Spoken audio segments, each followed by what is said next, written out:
Hello student, आज हम करेंगे एक्सरसाइज 6.2। इससे पहले हम एक्सरसाइज 6.1 फिनिश कर चुके हैं, जिसका लिंक मैंने डिस्क्रिप्शन बॉक्स में दिया हुआ है। तो एक्सरसाइज शुरू करने से पहले हम पैरेलल लाइन एंड ट्रांसवर्सल समझते हैं। पैरेलल लाइन क्या होती है? पैरेलल लाइन जो लाइन आपस में इंटरसेक्ट नहीं करती है। इस तरीके की दो लाइंस हैं जो आपस में इंटरसेक्ट नहीं करती है, उनको हम पैरेलल लाइन बोलते हैं। ट्रांसवर्सल क्या होता है? Transversal is a line which intersect two or more lines at a distinct point is called a transversal। यहाँ पर ये टू लाइन्स हैं और अगर इस तरीके से ये थर्ड लाइन है इसको कट कर रही है, तब हम इसे बोलेंगे ट्रांसवर्सल। तो लाइन L और M है और इसको ये line that is T cut कर रही है, तो T is the transversal. Clear? तो सिंपल ये फिगर 6.18 में मेरे पास टू लाइन्स है M और N। ये पैरेलल नहीं है, सिंपल लाइन है जो कि पैरेलल नहीं है। और यहाँ पर ये एक लाइन L है जो कि ट्रांसवर्सल है, जो लाइन M को भी कट कर रही है और N को भी कट कर रही है, राइट। तो इस तरीके से ये 8 एंगल्स बनते हैं, 1 2 3 4 5 6 7 8। अब ये जो इस लाइन के इधर वाला जो पार्ट होगा हम इसे बोलते हैं एक्सटीरियर, ठीक है, और हम बोल देते हैं इंटीरियर। सिमिलरली ये भी हमारा क्या आ जाएगा? ये भी हमारा एक्सटीरियर होगा। अब इसके बाद में इस तरीके से एक्सटीरियर एंगल आया और इंटीरियर एंगल्स आए। तो एक्सटीरियर एंगल मतलब जो बाहर की साइड है, मतलब एम के बाहर है, ये जो एंगल्स होंगे 4 3 5 और 6, इनको हम बोलेंगे इंटीरियर एंगल, जो हमारे इस इंटीरियर में है। और जो एक्सटीरियर में है उन्हें हम बोलेंगे एक्सटीरियर एंगल। मतलब angle 1, angle 2 and angle 8 and angle 7, इनको क्या बोलेंगे? Exterior angle. And angle 3 4 5 6 are called interior angle. जो बाहर की साइड है उन्हें हम एक्सटीरियर एंगल बोलेंगे और जो अंदर की साइड है हम उन्हें इंटीरियर एंगल बोलेंगे। क्लियर? फिर इसके बाद आता है कॉरस्पॉन्डिंग एंगल। अब कॉरस्पॉन्डिंग एंगल क्या होता है? कॉरस्पॉन्डिंग एंगल होता है एक ही साइड का। जैसे कि मैंने लाइन एल है, ये मैंने कर दिया लेफ्ट हैंड साइड और ये मैंने कर दिया राइट हैंड साइड। तो कॉरस्पॉन्डिंग का मतलब हो गया एक ही साइड। पहली बात, या तो लेफ्ट हैंड साइड के एंगल लेंगे या हम राइट हैंड साइड के एंगल लेंगे। अब अगर लेफ्ट हैंड साइड में हमने एक लिया है एक्सटीरियर एंगल, तो दूसरा एंगल हमारा इंटीरियर होगा। क्लियर? करस्पॉन्डिंग एंगल का क्या मतलब है? एक ही साइड के एंगल होंगे। अगर एक एंगल हमारा एक्सटीरियर है तो दूसरा हमारा इंटीरियर होगा। अगर हमने 1 लिया है तो 1 एंड 5 क्या होंगे? करस्पॉन्डिंग एंगल होंगे। सिमिलरली 4 एंड 8 करस्पॉन्डिंग एंगल है। 2 and angle 6 corresponding angle. 3 and angle 7 corresponding angle. अब इसके बाद आता है alternate interior angle. Alternate interior angle, interior angle है ऑब्वियसली। इंटीरियर एंगल कौन से? 3 4 5 6, ये हमारे इंटीरियर एंगल है।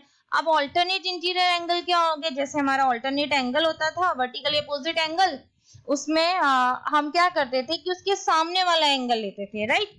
तो ऑल्टरनेट इंटीरियर क्या होगा? 4 के सामने क्या है? 6, तो 4 एंड 6 क्या हो गए? Alternate interior angle. Similarly 3 and 5 alternate interior angle. फिर इसी तरीके से है ऑल्टरनेट एक्सटीरियर एंगल। तो 1 के सामने कौन सा है? 7 है, तो 1 एंड 7 एंड 2 एंड 8। तो ये हो गया alternate interior angle and alternate exterior angle, just opposite वाला। अगर इंटीरियर है तो 4 के अपोजिट 6 हो गया, अगर एक्सटीरियर लेना है तो 1 के अपोजिट 7 हो गया एंड 2 के अपोजिट 8 हो गया। दोनों एंगल जो होंगे वो एक्सटीरियर, अगर ऑल्टरनेट इंटीरियर है तो दोनों एंगल हमारे इंटीरियर होंगे, अगर ऑल्टरनेट एक्सटीरियर है तो दोनों एंगल हमारे एक्सटीरियर होंगे। क्लियर? इसके बाद है interior angle on the same side of the transversal. मतलब इंटीरियर एंगल लेने हैं हमें और वो भी सेम साइड के। तो यहाँ पर ये हमारे इंटीरियर एंगल कौन से हैं? सेम साइड में तो 4 और 5 आ रहा है और 3 और 6 आ रहे हैं। Interior angle on the same side, या तो लेफ्ट हैंड साइड के लेंगे या राइट हैंड साइड के लेंगे। तो ये तो हमारी टर्म्स होगी करस्पॉन्डिंग एंगल क्या होते हैं, ऑल्टरनेट इंटीरियर एंगल्स क्या होते हैं। अब हम देखते हैं कि अगर लाइन ये लाइन पैरेलल नहीं है, अगर पैरेलल होती तो क्या होता। क्लियर।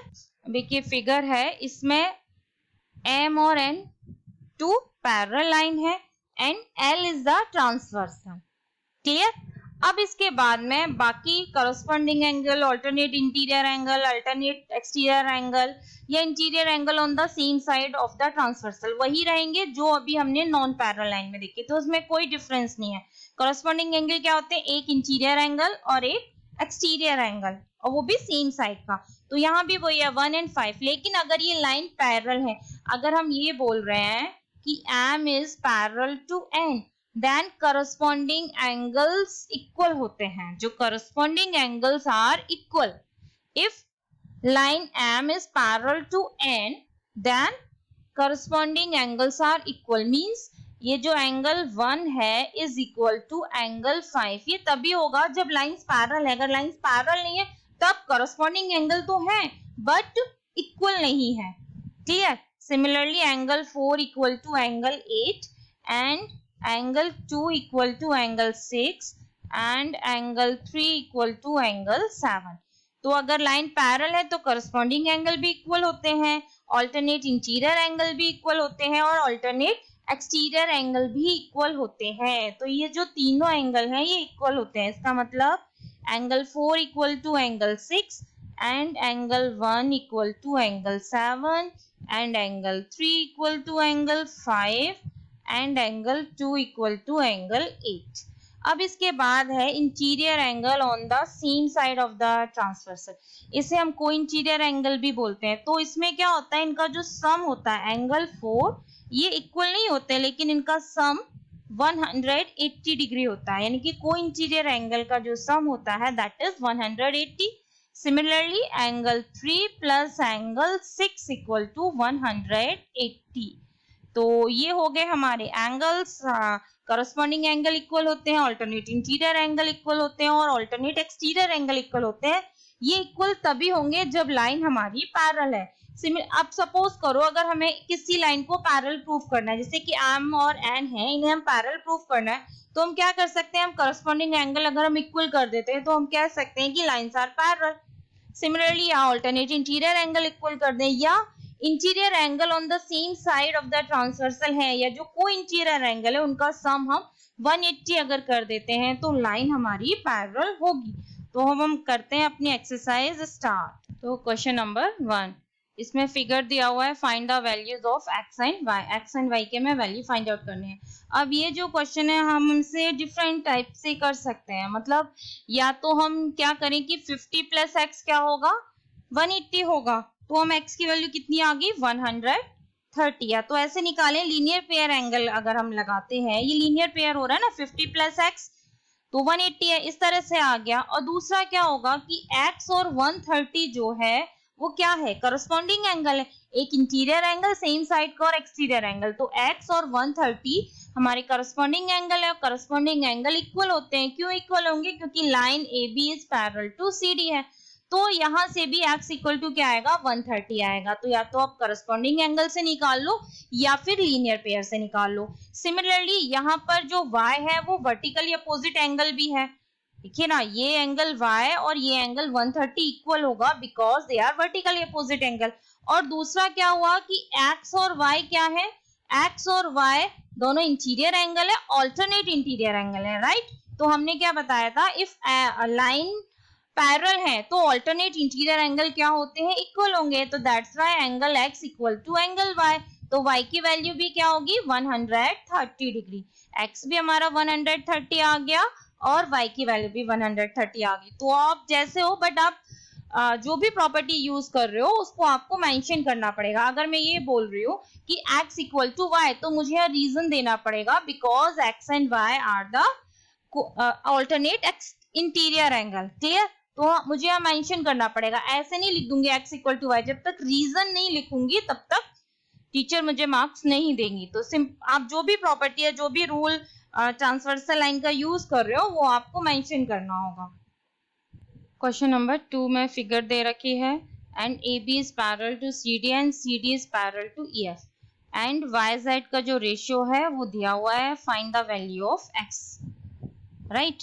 तो अब ये जो वाई जेड का जो हमें रेशियो दिया हुआ है that is 3:7। Let the common ratio be x, then y equal to 3x and z equal to 7x, right. तो ये यहाँ ऐसा करते हैं, let the common ratio a ले लेते हैं क्योंकि x यहाँ पर ना दिया हुआ है, तो हम ये हो जाएगा 3a, तो y equal to 3a, let the common ratio be a and z equal to आ गया 7a, क्लियर। अब इसके बाद में ये देखो, ये एंगल अगर हमारा y है तो ये वर्टिकली अपोजिट एंगल होगा, दिस इज ऑल्सो y। अब हम क्या कर सकते हैं, जो y प्लस जेड है वो क्या हो गए, को इंटीरियर एंगल हो गए, तो इनका सम क्या होगा 180 डिग्री, ठीक है। y के अपोजिट वर्टिकली अपोजिट एंगल होगा, अगर ये वाला एंगल y है तो this angle is also y। अब y प्लस जेड 180 है because CD is parallel to EF, तो y और z हो गए हमारे को इंटीरियर एंगल और sum of co interior angle is 180 degree, right. तो अब y की वैल्यू क्या थी 3a प्लस 7a equal to 180 degree, tan a equal to 180 degree and a equal to 18 degree. तो वैल्यू ऑफ a क्या आ गया 18 डिग्री। तो y की वैल्यू क्या आ जाएगी, 18 से इसे मल्टीप्लाई करेंगे तो ये आ गया 54 डिग्री। अब 18 को अगर हम 7 से मल्टीप्लाई करते हैं तो ये आएगा 126 डिग्री। तो y की वैल्यू हमें पता चल गई दैट इज 54 और z की वैल्यू इज 126, लेकिन हमें वैल्यू निकालनी है x की। अब ये देखो x प्लस y ये भी तो को इंटीरियर एंगल है, तो इनका भी सम क्या होगा, x and y are the को interior angle, x plus y equal to 180 degree और y कितना है 54, तो x plus 54 equal to 180 degree and x equal to कितना आ जाएगा 180 डिग्री में से हम माइनस कर देंगे 54 डिग्री, तो दैट इज 126 डिग्री, यानी कि जो x होगा वो हमारा कितना होगा 126 डिग्री, क्लियर। ये हो गया हमारा क्वेश्चन नंबर 3 में हमें फिगर दिया हुआ है AB is parallel to CD and EF is perpendicular to CD and angle GED की वैल्यू है 126 डिग्री। अब ये जो एंगल है हमें फाइंड आउट करने हैं, angle AGE this one and angle GEF एक एंगल ये है and angle FGE and GE this one, ये एंगल हमें फाइंड आउट करने हैं, ठीक है। एक एंगल ये हो गया हमारा और एक एंगल ये हो गया और एक एंगल ये वाला हो गया, ये हमें फाइंड आउट करने हैं। और हमें GED ये पूरा का पूरा जो एंगल है वो हमें कितना दिया हुआ है 126 डिग्री, क्लियर। तो अब ये देखो AB is parallel to CD है, तो अब हमारा GE इज द ट्रांसवर्सल हो गया, जो हमारी जो लाइन है GE वो हमारा क्या हो गया, वो हो गया हमारा ट्रांसवर्सल,